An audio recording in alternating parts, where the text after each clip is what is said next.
तो जैसा कि मैंने पिछले बार जो टेस्ट लिया था उसमें जो जो टॉपिक मैंने दिया था वो सारे टॉपिक का मैं डिस्कशन करने वाला हूँ। तो वो क्या टेस्ट में क्वेश्चन था और क्या किस किस टॉपिक पे हम लोग को डिस्कशन करना था वो पूरा एक्सप्लेनेशन मैं अभी इस वीडियो में दूंगा, उसको एक्सप्लेन करूंगा। तो टॉपिक है हमारा ऋग्वेद कालीन आर्य सिंधु घाटी सभ्यता, उसके बारे में जानेंगे। तो आइए जानते हैं ऋग्वेद कालीन आर्य के बारे में और सिंधु घाटी सभ्यता के बारे में। तो ऋग्वेद कालीन आर्यों को स्वर्ण, चांदी, ताम्र यानी तांबा और साथ ही लोह का ज्ञान भी था। मतलब ऋग्वेदिक कालीन में जो आर्य थे उनको सोना का, चांदी का, तांबा का, लोहा का इनका ज्ञान था। लेकिन सिंधु घाटी सभ्यता के जो लोग हुआ करते थे उनको सिर्फ ताम्र का ज्ञान था, यानी तांबा का ज्ञान तो था, पर वो लोहे के ज्ञान से वंचित थे, मतलब उनको लोहा का ज्ञान नहीं था।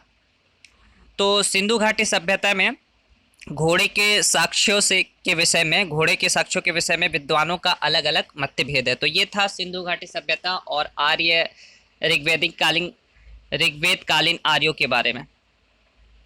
अब जानेंगे बैरन द्वीप, जो कि ज्वालामुखी है, ज्वालामुखी का उदाहरण है, उसके बारे में जानेंगे। वो कहाँ पर है, कब सबसे पहले आया था ज्वालामुखी, कितने ईस्वी में हुई थी ये घटना, वो सारा कुछ जानेंगे।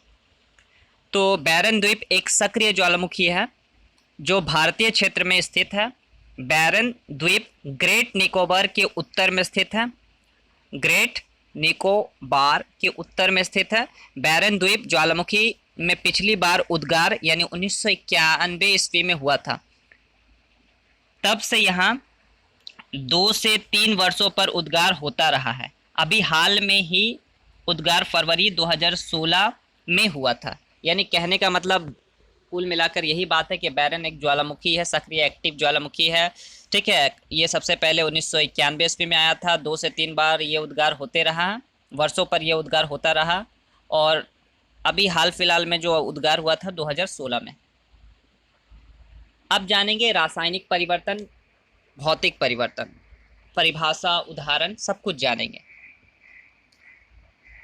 तो रासायनिक परिवर्तन वह परिवर्तन होता है जिसमें दो या दो से अधिक तत्व एवं यौगिक मिलकर एक नया यौगिक बनाते हैं, या यौगिक टूटकर दो या दो से अधिक तत्वों और यौगिकों का निर्माण करता है।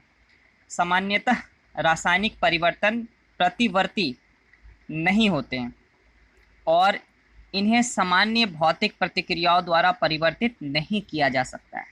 रासायनिक परिवर्तन में पदार्थ के परमाणु अलग तरह से व्यवस्थित होकर नई संरचना बना लेते हैं, जिससे पदार्थ के रासायनिक गुणों में परिवर्तन आ जाता है।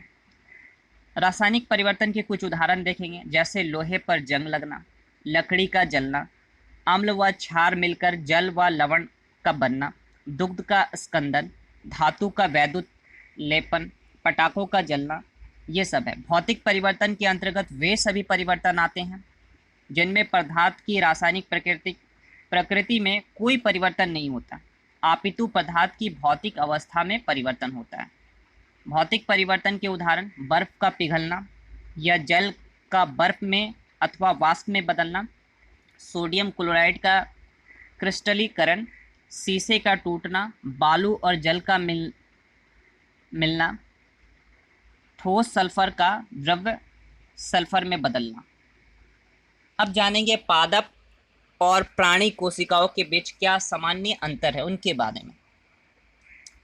पादप तथा प्राणी कोशिका में मूलभूत अंतर यह है कि पादप कोशिका में सेलुलोज की कोशिका भित्ति होती है, जबकि प्राणी कोशिका में सेलुलोज की कोशिका भित्ति नहीं होती है।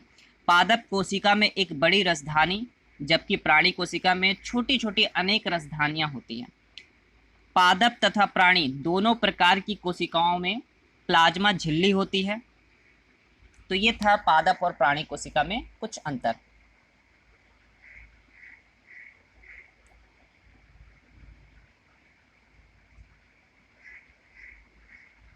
इसी तरह का लेटेस्ट वीडियो अपडेट देखने के लिए हमारे चैनल के साथ बने रहे। हमारे चैनल को ज़्यादा से ज़्यादा फ्रेंड सर्कल में शेयर करें, वीडियो को लाइक करें, चैनल को सब्सक्राइब करें, बेल आइकन पर प्रेस करें और भी इसी तरह का latest history, geography, science, physics, chemistry, हर तरह का सब्जेक्ट का जो इम्पोर्टेंट क्वेश्चन है मैं वो अपलोड करूँगा। ये यूपीएससी आईएएस के लिए इम्पोर्टेंट है और हर इस तरह के एग्ज़ाम के लिए इम्पोर्टेंट है। Thanks for watching.